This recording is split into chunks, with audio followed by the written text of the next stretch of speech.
Introduce, no? I'm Grace Ponla. I'm working now at the city office of the city building official as kana head sa processing, and then I graduated from University of San Carlos, and then okay, that's all. What specialization would you recommend and why? Okay. So man, is it are you trying to English kita? Dili pwede Bisaya? Okay lang. Oh, sige. So, ako lang advice, syempre no, mas bata pa mo, mas daghan pag mo mga opportunity. So, mag-recommend ko sa inyo nga, you have to specialize, dili ingon nga, like, unlike before, na wala dyan minaguna-una, ana ba, no? But, karon sa asakuan, para competitive mo, labi na karon, grabe na kay ang competition, so, naagyod dapat, unang-unaon ninyo nga ma-specialize mo. Number one, akong i-recommend kanang sa design, dapat inyo gina siyang i-master kanang mga labi na paggamit sa mga dagang technology, di ba? Doon sa may ginagamit ninyo sa school, or nag-introduce na ba, or kanang regarding sa kanang mga system, sa man? Wala pa. Okay. Okay. First year pa mo. First year pa mo. So anyway, kana gyud ako naman design. AutoCAD lang. Okay. Kana gyud dapat ma-master gyud siya. Kay ingani ni siya. Kami, we are about to be digitalization na, digitize, na ginahinay na gani digitize. Regarding ani nga office, so usually ang naana sa kuan computer tanan. So dili example na may client before kay kana mano-mano man na no, kuaon na mo, then among evaluate, but on the future through kuan na siya sa computer na siya sa website, na may website, and dito na mag-upload ana. So wala na gid mi ingon personal kuan sa kabalo naman to avoid any kuan ba. So muna nga gwapo gyud na master gyud mo dapat sa AutoCAD kana pod kay diha pod mag-design pas gyud ya lahi gyud ba, although old school katulad gyapon mga sayo na mag-sketch pero kung kana magdudagan kay kinahanglan ma-master gyud as nya dayon daghan pod work karon labi na on the future no mo agid sa kanang mga anang computerized. So that's all. Then kuan pod kinahanglan naagid mo certain mga unsa inyong gusto nga mo dapita makuan ba kanang specialization bitaw kung asa ninyo ganahan, like sa survey, kung ganahan mag surveying, pwede po mo mag-survey or ana. Mo take mo og kuan, kung license na mo, maka-take mo og kuan. Naman siguro sa una maka-take ra og license, pero karon parang murag mo kuha kag mga units siguro before ka ma-take na po. Master plumbing, mga ana, sanitary. So daghan biya gwapo gid nga kinahanglan mo specialize gid mo. Number one, pinaka-ano gid ang design. Yeah, because digitalization na siya. So, first year pa man mo, no? So, naapay mga pila ka subject, naapay daghan qualifying subjects na agian ninyo. So, you have to kanang unsay pinaka-ano niyo karon ni subjects? Calculus lang ano. Nanay mo calculus? Calculus. Kay gi-introduce na maguday na sa 2 year sa kuano sa kanang senior high, no? Yes, sa mga STEM. So, mga STEM na. Okay, so STEM. then naana mo is kuan spherical, asa to mo survey. Trigo, sa spherical trigo. Parang sa second sem pa na siya. Okay. So mo na kinahanglan ano lang gid mo kanang dili lang ma-discourage. Then practice kay usually ang matuab yung course kay di man necessarily nga ano gid ka na-practice ng gyud pirmi sa unsay ano niyo. Dayon ang inyong mga professor gikan og taga diri lang ba? Ang uban ng gikan sa main campus, kilabay sila sa So mo ani lang sila diri for kuan mong teach or diri gid sa sila ni stay. Ni balang gid sila. Magbalin sila magdepende sa ilang mission. Okay, so it's good thing. Doon ra magud ko na sa mo inyong school. So maagian ako. So I think ano pa ilay pangutana? Ako day si Engineer Muhammad Ayad Benugit. You can call me Med for short. Tapos, sa tayo mong question, Gali? What skills should every civil engineering student develop? Para sa kuha lang kay, since naman ko ani na feel, sa una man good kay I'm very kuan no, kana carefree kay ko. Pero karon kay nag-work naman ko, dapat isa sa pinaka-importante na skill na dapat natoy i-acquire as a civil engineer or kamo mga young aspiring civil engineers po maabot mo na sa inyo dapat kuan mo naamoy kuan critical thinking skills. Importante kay siya kay pag-abot mo sa site different na mga cases inyo nga ma-encounter. Dili kung unsay natudloan sa ato ang klase dili permanente ka na ang case. Na yung mga problema mo arise sa site at least kabalo mo sa ninyo pag-resolve ang mga problems na makita ninyo sa site. Isa pa dapat kuanto ta dapat kabalo ta mo coordinate sa atong mga tao, so kabalo ka mo communicate sa imong mga tao. Kaya ako before connected ko sa private sector na ako sa consulate, tapos isa po sa mga skills na need na maayo ka is dapat na kay communication skills. Imo ang pagstorya sa imong mga trabahante, ibutan to i-relay nimo ang mga message sa imong foreman. Different po na ang imong pagstorya sa imong mga kliyente. Same ra gud na example sa contractor na side sa una to na 5 years ago. Di pa ko engineer na naman ko sa contractor. Kung unsa amo ang the way mo storya sa mga trabahante, different po din mo approach sa imong kliyente. Di ba? Unsa pa ng mga skills na ang i-develop ninyo. Dapat kuan mo goal driven mo isa pod na kay syempre naamangud ta sa Facebook na kuan no sa naamangud tay mga stages sa construction no. Una kay planning, after sa planning na implementation, so dapat permiti mo na gi-envision ninyo unsay mo dapat paingon. Okay, so Isa mo tupag. Please introduce yourself and tell us about your field of work. Ma'am, kasi mga kwan, ma'am ba? Dito ta kay Puno na. Okay, may hapon sa inyo tanan. Ako si Engineer Paul Carlo Padilles. Employee din sa City Engineer's Office Planning Division. Then, wala ko part sa aking trabaho pa yung pagkuhan. Kwan ko, estimator, kibuha sa program of work sa mga projects na mo din sa kwan para sa NGO, sa kwan, sa City Liga. Then, mostly pareho ramat sa amok katalan, more or less pareho ramat ko mga upod. So, yeah. Sunod. Okay, I'm Abad Kutuman. Siguro ang field work of namo dire is estimate yun sa sa drawings, estimate kung pilay ma-cost sa isa ka building. At the same time, kina-check gyapon ang structural sa building. Additional sa akong kaubalan. Mahin. Ako din si Mahid Alawi. Murag wala na rin matutot eh. Kasi maraman niya yung kwan.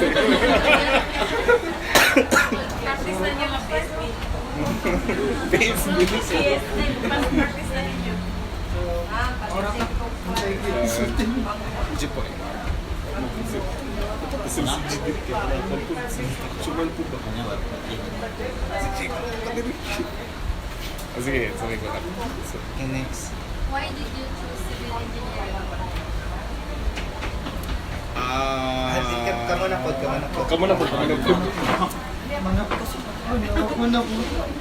Sige po nahidi po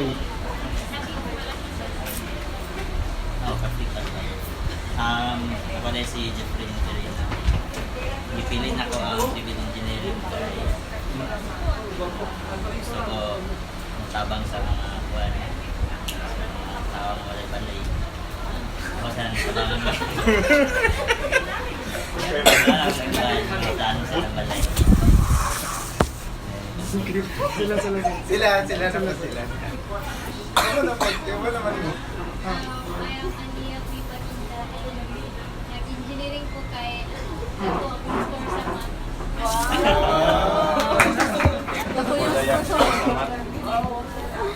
Kuan. Sandy Fatima Arla Canaria.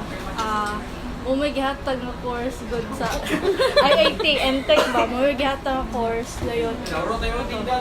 Dayon President Peters.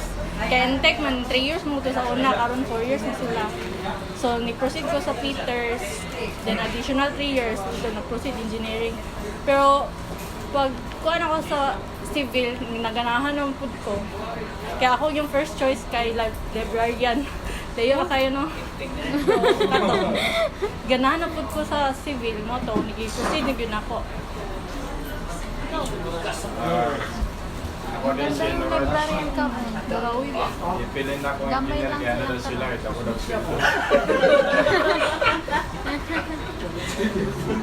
What are your main responsibilities in your current job?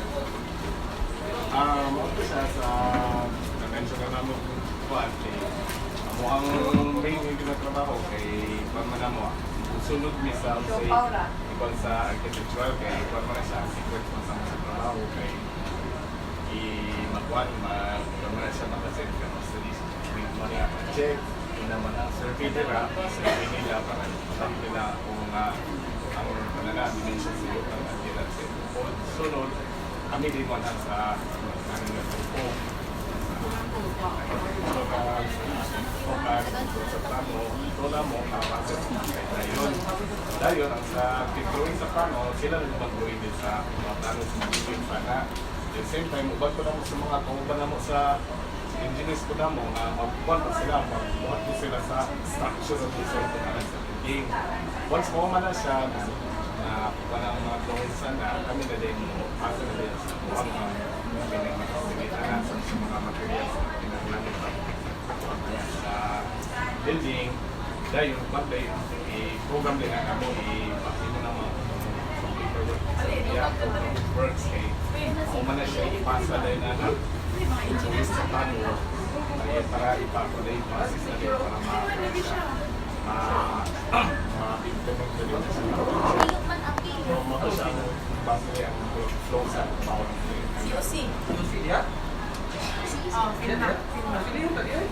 What challenges do civil engineers commonly face?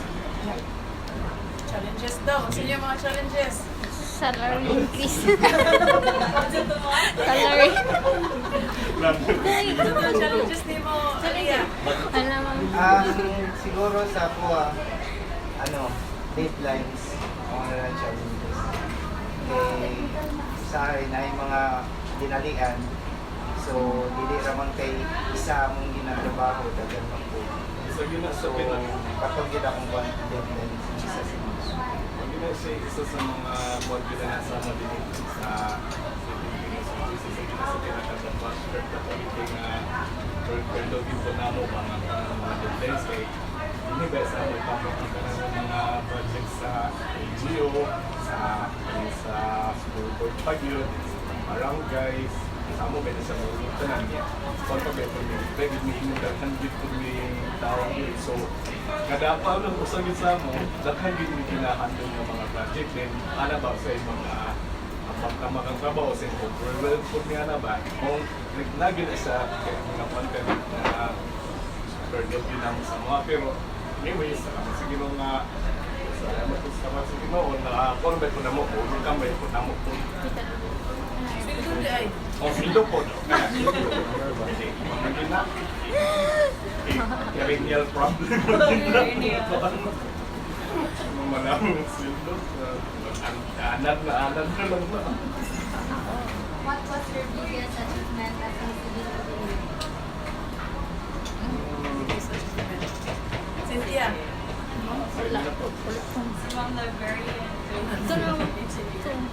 Ang katubag na ko. Biggest achievement. Sa civil engineer. So far karon. Kanang pag makauman ka estimate yung project. Huwag ka na makita ni mo ang structure nga natukod na. Tukod na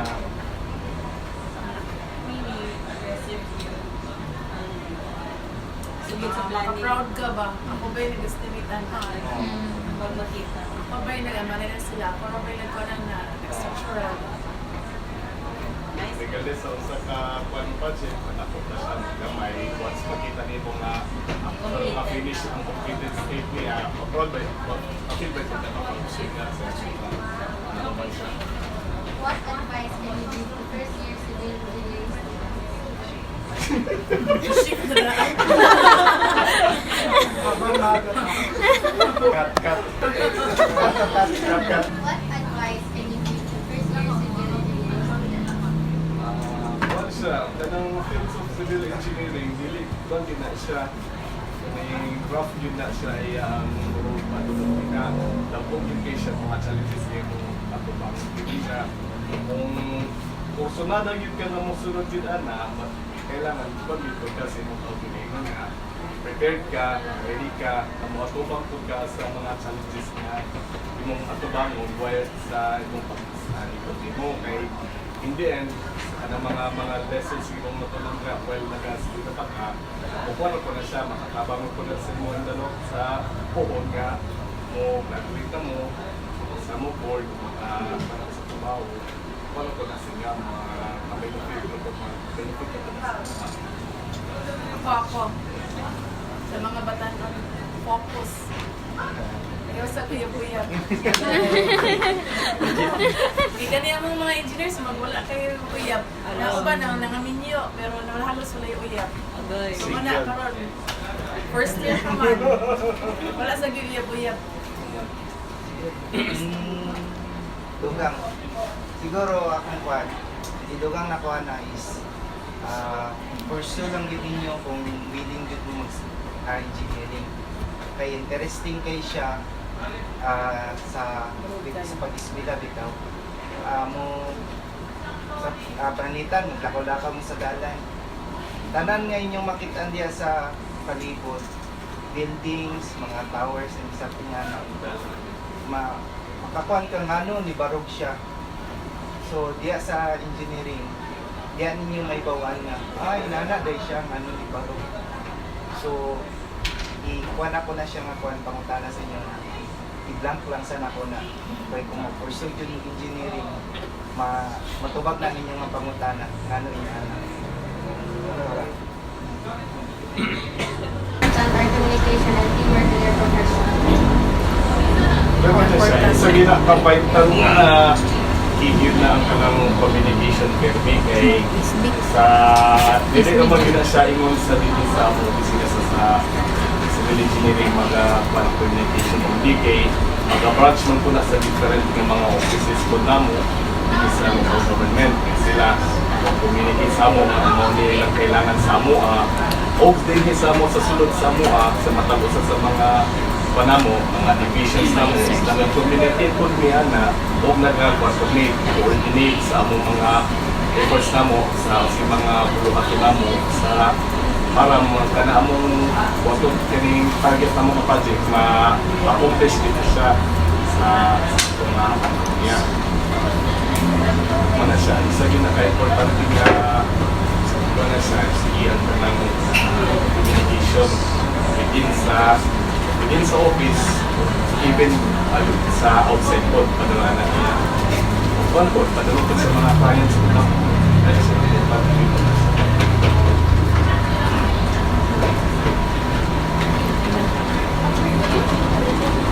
If you could give one piece of advice to your younger self as a student, what would it be? Shake na ako. Focus lang sa goal. G-Boy na good boy. Younger mo na po. Give advice to the boy. Sige boy. Ito yung question niya. If you want piece of advice to your younger self as a student, Younger self. Yung younger self, ang sa'yo mong ma-advise. Pas yung ano ba ang sino mo sa tawag kanin So, focus lang yun, ayun. Sa mong younger self, so ana, sige. May ba na-focus ko ato, mas nag-focus po ko. Ayun, wala ko nagpakuhan sa mga Tentasyon. meditation. Kaya isa gina sa kwan. Sa mga mga estudyante ba mo? Dagan yung mga